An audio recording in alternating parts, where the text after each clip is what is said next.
Hi kids.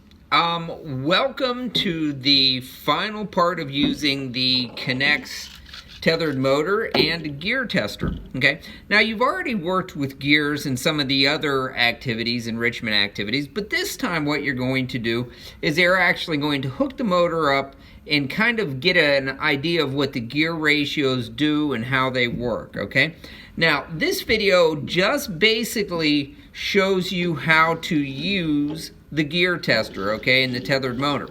Couple things that you want to keep in mind. Again, you have to be very, very careful when you're using the tethered motor because it can break very easily. The other thing to keep in mind is that this gear tester is a lot like the fraction flipper. It is fully adjustable, and the more you use it, the more it's going to wiggle out of alignment and parts will need readjusted, okay? Like for example, this red axle right here, okay, it can get moved and twisted and it won't run properly, so you have to always make sure that it is running perpendicular to the ground, okay? The other thing is that you have this spacer on here, and you can take that spacer off so that you can adjust the height of your gears so that they are at the correct level, okay, because you want to make sure they're at the same level when you're having them spin.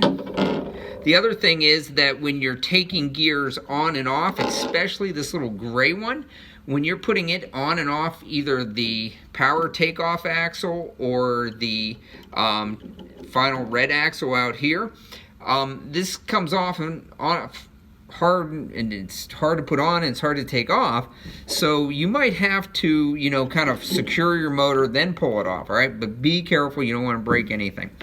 The other thing is this red axle, you probably just noticed, it can be adjusted to any height based on this little gray connector right down here, okay? Not only that, if you want to put a gear on here, especially this gray one, you take your spacer off, you lift it up, and you can turn it sideways like that, and it makes it easier to put that on there like so, okay?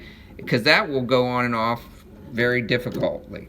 Okay, then you just put it right back on there. So now I have this gray gear on there, and now I can slide the motor into it and I can start seeing how the gears connect. So then you could just put a gear on here like that. Make sure that you put this yellow, that the yellow gear is into the tan lock, because if you don't do that, then it's a free axle.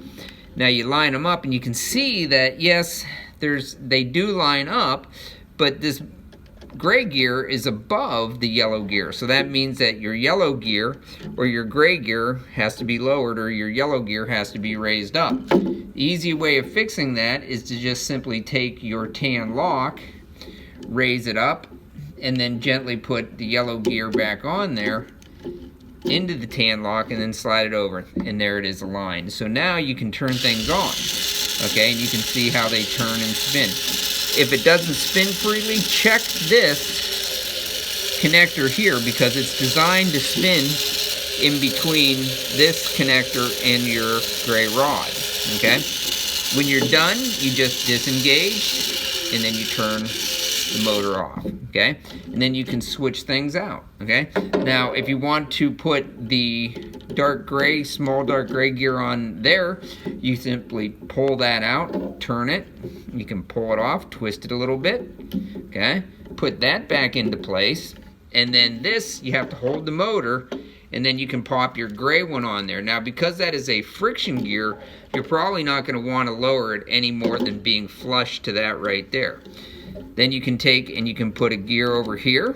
Again, you have to kind of like wiggle things on. Make sure they're, oh, the gray gear is too high, so maybe what we need to do is put a spacer in there. That's why we have our spacer. And turn it over so we can see if it aligns that way. So we very carefully do that. Oh, look at that, it broke. It's gonna happen, so then I just simply take this and I put it back on, snap it into place, and it should be good to go, okay? And again, it is a machine and it will need, there we go. So now I can test them, okay? Now, That's how you would work with the machine. Now remember, you're a giant in a small world, and when you're working with this, things will break, like you saw it break with me. But that's okay. You just rebuild it, realign things, make sure they're straight and good to go. What you're going to be asked to do is compare the revolutions. A revolution is one full turn of the gear, okay? And when you are asked to figure out revolutions per minute, or how many times something will turn compared to the other, you're finding a gear ratio, okay? So in other words, if I take this and I count how many times my gray gear turns, this will turn a certain number of times, all right? Or vice versa. All right, so anyways, that's how you use the gear tester, and it's going to teach you and show you how gear trains when you go from a small to a large, how that changes the power of the motor, or if you go from a large to a small, how it changes the power of the motor. Okay? Anyways, good luck discovering things with gears, okay? Because we're going to need it when we build our amusement park rides.